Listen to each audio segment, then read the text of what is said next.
Senhores, dando prosseguimento às nossas aulas, iniciando então mais um bloco, a gente vai falar de um outro ponto importante das locações imobiliárias, que é o chamado direito de preferência.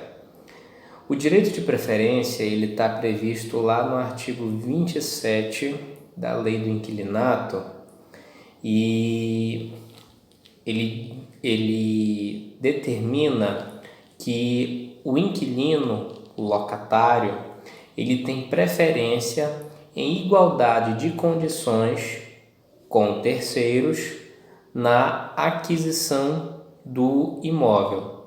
A hipótese aqui é a de que o locador proprietário ele quer vender um imóvel que está alugado.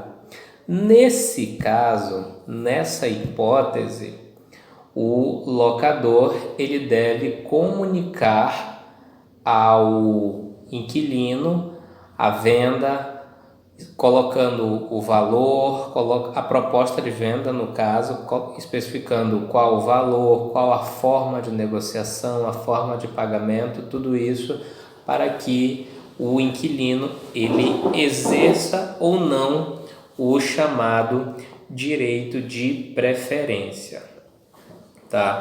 Só tem um detalhe, que aqui é o pulo do gato e a gente detalha isso de uma maneira mais específica no curso específico de locações imobiliárias, que é o seguinte: para que o inquilino ele possa exercer esse direito, acho que um parágrafo ou um artigo específico aqui da Lei do Inquilinato que determina que o contrato de locação ele deve ser averbado junto à matrícula do imóvel, para que então esse direito seja exercido. Como assim, professor?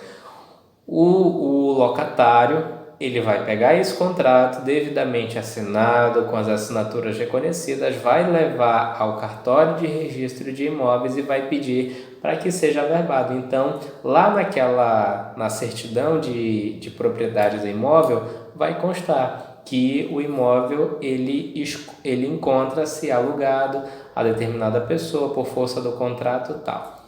Se posteriormente ocorrer a situação de o locador quiser vender o imóvel, o inquilino ele está todo respaldado para exercer esse chamado direito de preferência. Então, o direito de preferência está relacionado com a preferência que deve ser dada ao inquilino na aquisição do imóvel, caso o locador resolva vender o imóvel. Falando agora de um outro aspecto importante também, nós temos as chamadas garantias locatícias, garantias da locação, enfim. Como o próprio nome já indica, garantia é uma forma de trazer segurança ao contrato. Isto é, segurança de que aquela pessoa que está ocupando o imóvel, o inquilino que está ocupando o imóvel, findará o contrato com todas as suas obrigações satisfeitas, em especial aquelas relacionadas ao pagamento dos aluguéis e dos acessórios e aquelas relacionadas à conservação do imóvel. As garantias de locação previstas na Lei do Inquilinato são a caução, que se for em dinheiro pode ser em até 3 aluguéis, tá? 3 aluguéis é o máximo que a Lei do Inquilinato permite ser cobrado a título de caução. A fiança é uma outra modalidade de garantia, tá? Nós temos ainda o seguro de fiança locatícia, não é tão comum, e alguns até desconhecem, mas é uma modalidade de garantia.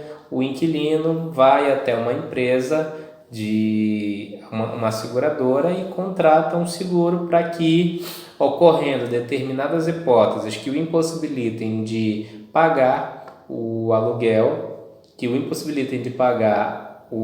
os acessórios, o seguro cobrirá essas despesas. Uma outra modalidade não tão comum também de garantia de alocação é a chamada cessão fiduciária de cotas de investimento. Isso aqui implica dizer que o inquilino locatário ele possui investimentos, em fundos financeiros, e as cotas a que ele tem direito, elas são temporariamente cedidas ao locador. E em nome do locador, o produto daquele investimento vai ser ali amontoado, vai ser ali recebido. Só que, note, todo e qualquer valor que é passado ao locador a título de garantia de locação, a caução, cessão fiduciária de cotas de investimento, todo e qualquer valor não pertence, tenha isso em mente, memorize isso, grave isso, o valor não pertence ao locador. O valor pago a título de garantia de locação. O valor do aluguel, acessórios sim. O que vem a ser acessórios de locação? Os acessórios são aquelas despesas que obrigatoriamente o inquilino ele tem que cumprir, como por exemplo a conta de energia elétrica, a taxa condominial, a conta de água, nos casos de fornecimento de gás, quando isso é cobrado, enfim. Todas essas despesas acessórias à locação que devem ser suportadas pelo inquilino, elas são cobradas a título de acessórios de locação. Inclusive, o não pagamento dos acessórios dessas despesas é causa suficiente para o desfazimento do contrato de locação. Pois bem, como eu estava dizendo, todo e qualquer valor que é pago ao locador a título de garantia locatícia não pertence ao locador. Ele pertence ao locatário e, na hipótese de haver qualquer pendência financeira, qualquer pendência no imóvel que leve à necessidade de se fazer reparos, e esses reparos obviamente são custeados com recursos financeiros, é que pode se deduzir, melhor dizendo, por ajuste entre as partes ou por decisão judicial. De modo que, ao final da locação, se o inquilino ele desocupa o imóvel não deixando nenhuma pendência, ele tem direito a receber o valor de caução, se ele pagar uma caução, corrigido pela caderneta de poupança, tá? O valor ele pertence integralmente ao inquilino. Ocorre que é uma praxe de mercado se estabelecer o seguinte: se o inquilino pagou 3 meses de caução, permite-se então que nos 3 últimos meses ele não pague o aluguel, que o aluguel daqueles 3 últimos meses seja compensado no valor da caução. Isso se ele não deixar nenhuma pendência.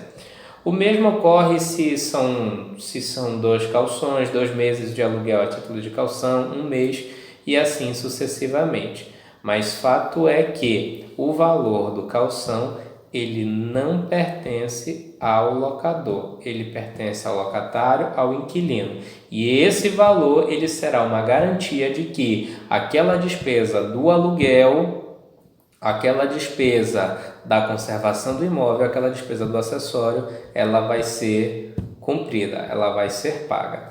Daí porque você, corretor de imóveis, se você recebeu aqui 2 meses de garantia de caução, se você recebeu dois aluguéis a título de caução, você não pode permitir que o teu inquilino ele tenha aqui uma inadimplência superior a esses 2 meses, porque do contrário você não tem garantia de que depois vai receber. Ainda que tenha que ajuizar a ação judicial, não há garantia, porque depende muito também se vai ou não ser encontrado bens em nome do devedor, em nome do inquilino.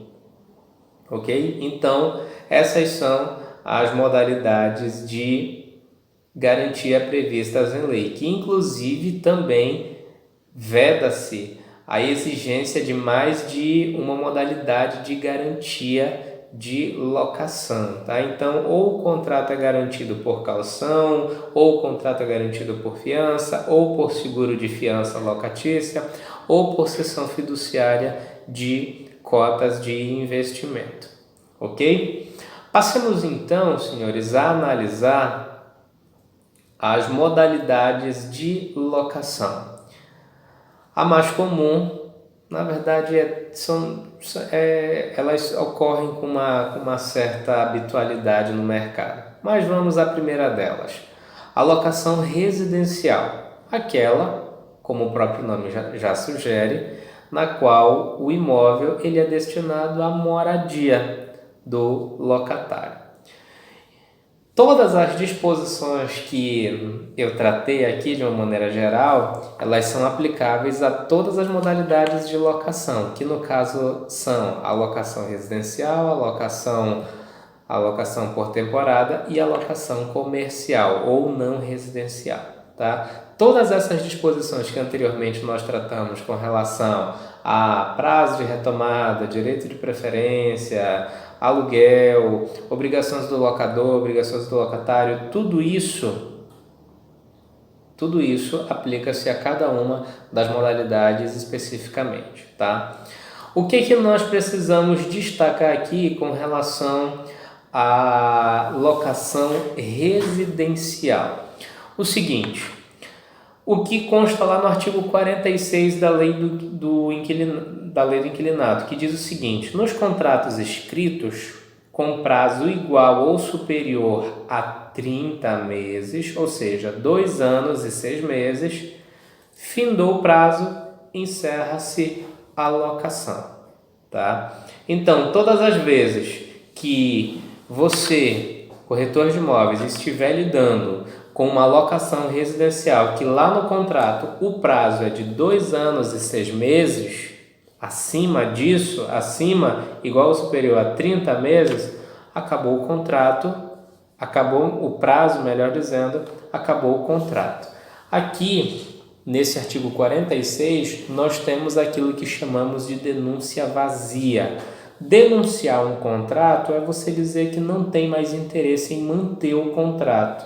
E aqui no caso, você não precisa justificar por que não quer manter o contrato. Terminou os 30 meses, não quero mais o contrato. Tá? Você não precisa justificar o porquê. Daí porque nesse artigo 46 nós temos aquilo que chamamos de denúncia vazia. Tá? O artigo 47 traz a seguinte hipótese: nos contratos escritos ou verbais, porque é possível também se fazer contrato de locação verbal. Tá? Nos contratos escritos ou verbais inferiores a 30 meses, ou seja, que tiverem um prazo menor do que 2 anos e 6 meses, se findar o prazo, o contrato ele se prorroga automaticamente por tempo indeterminado. E aí o imóvel ele só pode ser retomado nas estritas hipóteses do artigo 47 da Lei do Inquilinato. Essa modalidade essa especificidade prevista aqui no artigo 47 é a que é mais comum, porque via de regra os imóveis eles são alugados com uma periodicidade de 1 ano, exceto alguns contratos grandes de locações comerciais. Você vê aí um aluguel de 10 anos, por exemplo, grandes redes de supermercado, quando elas alugam determinados imóveis para estabelecerem ali o seu negócio, eles já estabelecem que a locação é um período de 10 anos pelo menos. Isso porque a empresa ela vai estabelecer um negócio, vai formar um fundo de comércio, enfim. E eles estabelecem aí períodos maiores.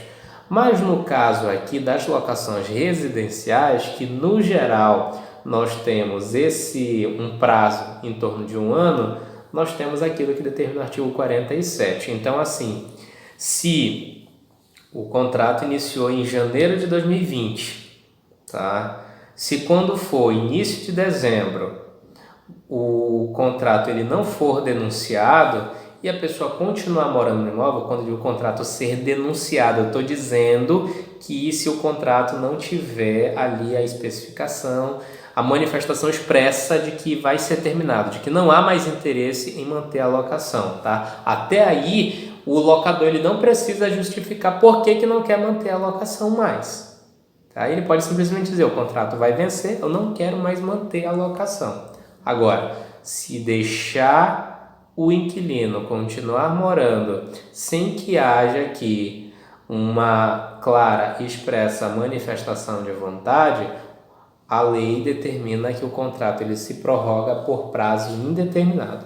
E nessa hipótese de o contrato estar vigente por tempo indeterminado, o imóvel ele só pode ser tomado, o contrato só pode ser desfeito através da chamada denúncia cheia, que está lá nas hipóteses do artigo 47. Uma delas é que o locador peça o imóvel para ocupação própria ou para ocupação de um parente próximo. Nessa hipótese, então, ele vai justificar a possibilidade de pedir o imóvel no contexto em que nós temos uma locação por prazo indeterminado. Uma outra modalidade de locação, senhores, é a locação temporária ou a locação por temporada.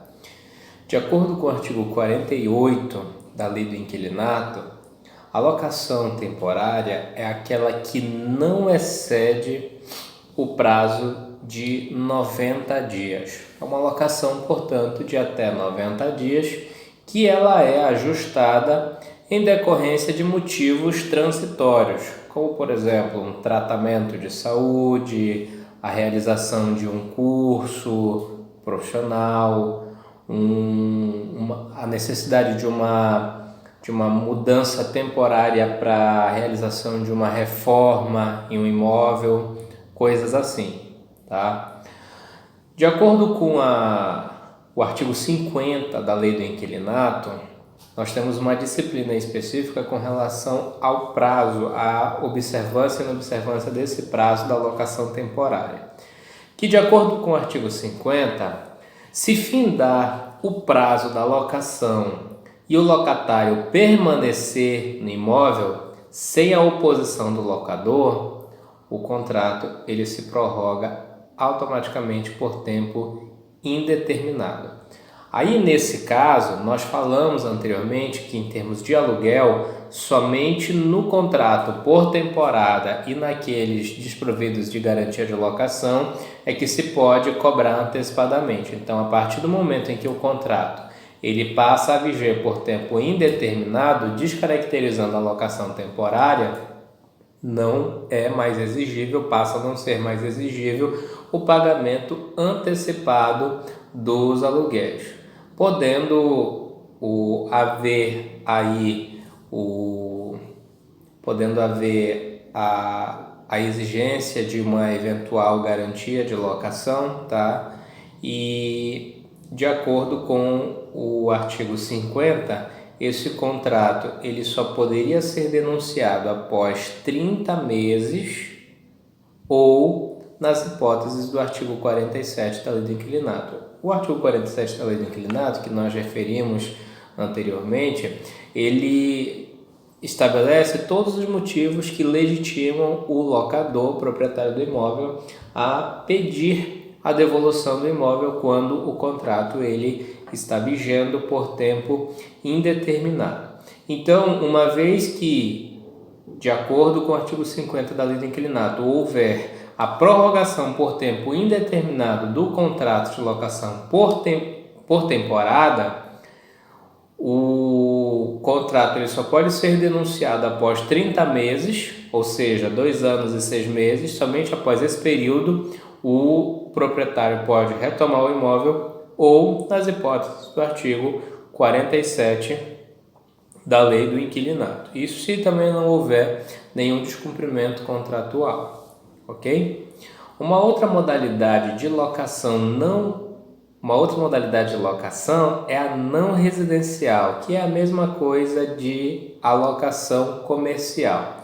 A locação comercial, como o próprio nome já indica, é aquela que se destina à realização de uma atividade empresarial, comercial e assim sucessivamente.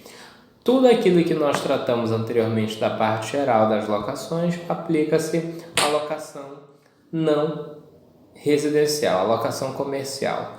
Ressalvando aqui que na locação comercial nós temos o chamado direito de renovação, o direito à renovação do contrato. Esse direito ele é expressamente previsto no artigo 51 da Lei do Inquilinato, e ele prevê as hipóteses em que o direito é cabível e as hipóteses em que e no artigo seguinte, o artigo 52 da Lei do Inquilinato, é previsto as hipóteses em que, apesar de configurado todos os requisitos, o locador ele está desobrigado de renovar o contrato. Analisemos então o que dizem essas disposições legais. O artigo 51 da Lei do Inquilinato diz o seguinte: nas locações de imóveis destinados ao comércio, o locatário terá direito à renovação do contrato por igual prazo, desde que cumulativamente. Inciso 1. O contrato a renovar tenha sido celebrado por escrito e com prazo determinado. 2. O prazo mínimo do contrato a renovar ou a soma dos prazos ininterruptos dos contratos seja de 5 anos. 3. O locatário esteja explorando seu comércio no mesmo ramo pelo prazo mínimo ininterrupto de 3 anos. Então, como diz aqui o artigo 51, cumulativamente, todos esses requisitos devem ser observados pelo locatário para que ele possa exercer o chamado direito de renovação. Numa locação verbal, prestem muita atenção, contrato de locação verbal. Professor, eu estou ocupando um imóvel comercial, já ali uma panificadora na esquina, ali um restaurantezinho na esquina, já tem um bom tempo, já tem 5 anos que eu estou lá ocupando e agora o locador não quer mais renovar. Cadê o contrato? Não tem contrato, foi verbal. Pois é, o primeiro requisito é esse. O contrato ele tem que ser estabelecido de forma escrita e com prazo determinado. Se o contrato é celebrado de forma verbal, um dos requisitos para que se possa pleitear o direito à renovação está ausente. Como assim prazo determinado? Tem que ficar estabelecido que o prazo da locação é 3 anos, 5 anos, 7 anos, enfim, daí sucessivamente. Outra, o prazo mínimo do contrato a renovar ou a soma de todos os contratos escritos tem que ser de pelo menos 5 anos. Para falar então em direito à renovação, é preciso que haja uma relação contratual única ou somada, perfazendo aqui um total de 5 anos. Somando tudo, 5 anos, pelo menos 5 anos. A partir de 5 anos ocupando o mesmo espaço, exercendo aqui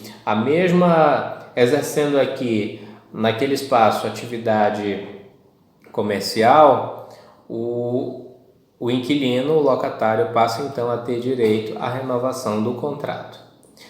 E é preciso que, além de estar há 5 anos ocupando o espaço, o inquilino ele esteja há pelo menos 3 anos exercendo a mesma atividade. Então, tem que ter contrato escrito, tem que ocupar o imóvel por pelo menos 5 anos e tem que estar exercendo a mesma atividade há pelo menos 3 anos. Esses aqui são os requisitos para que o inquilino, para que o locatário de uma locação comercial, ele possa pleitear o chamado direito de renovação. O direito de ter renovado o contrato por igual prazo estabelecido no contrato a ser renovado. Em que hipóteses o locador, apesar de estar ali devidamente configurado os requisitos para o direito de renovação, e em que hipóteses o locador ele está liberado dessa obrigação de renovar? Ele não está obrigado, não está vinculado a renovar. Vamos a elas. O artigo 52 da Lei do Inquilinato diz o seguinte: o locador não estará obrigado a renovar o contrato se, por determinação do poder público, tiver que realizar no imóvel obras que importarem na sua radical transformação ou para fazer modificações de tal natureza que aumente o valor do negócio ou da propriedade.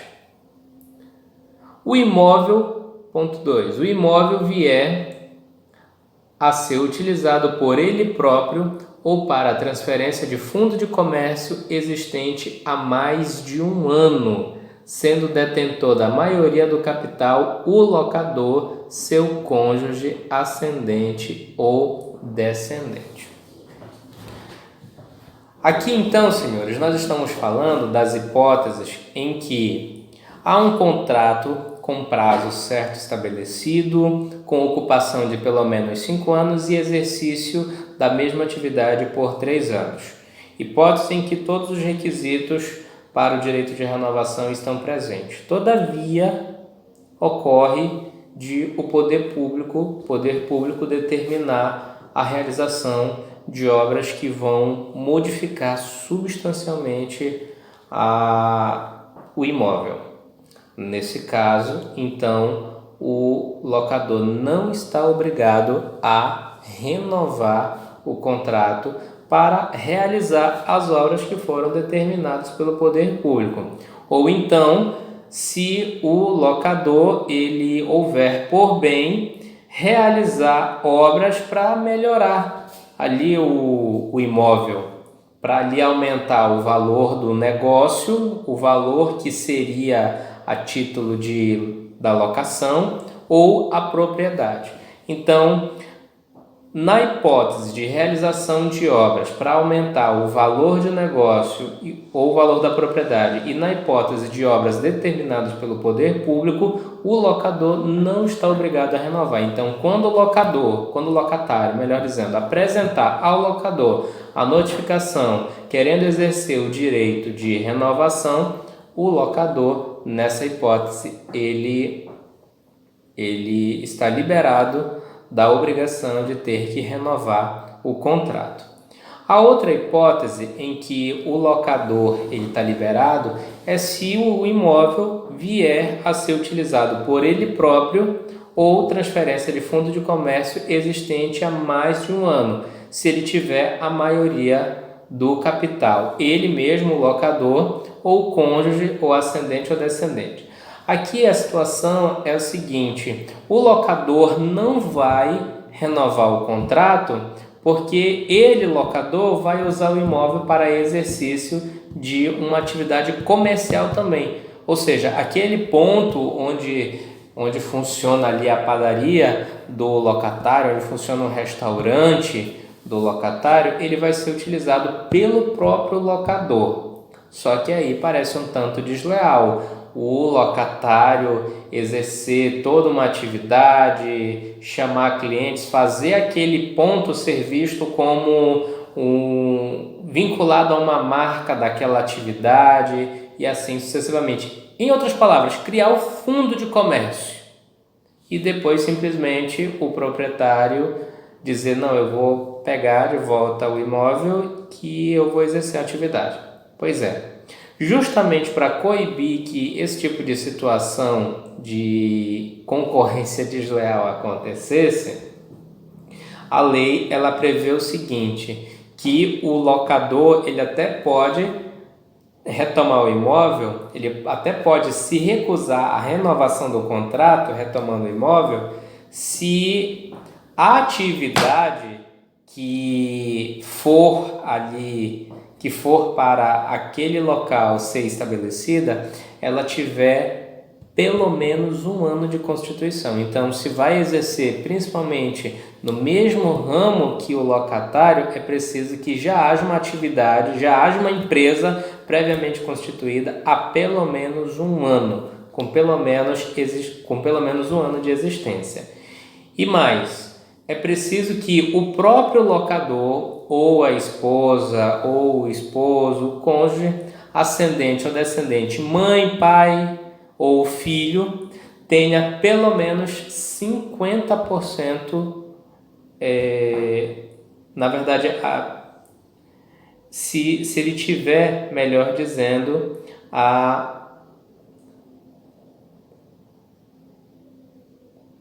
pelo menos 50%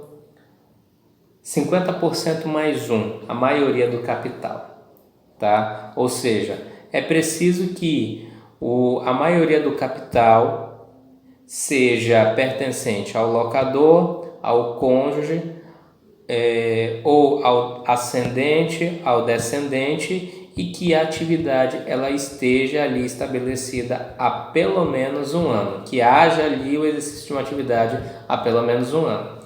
Configurado essas hipóteses de obras determinadas pelo poder público, de obras que serão realizadas pelo locador, ou na hipótese de transferência do fundo de comércio de uma atividade já existente há mais de 1 ano, que o locador ou as pessoas próximas a ele sejam detentoras da maioria do capital, aí sim o locador está desobrigado de proceder à renovação do contrato.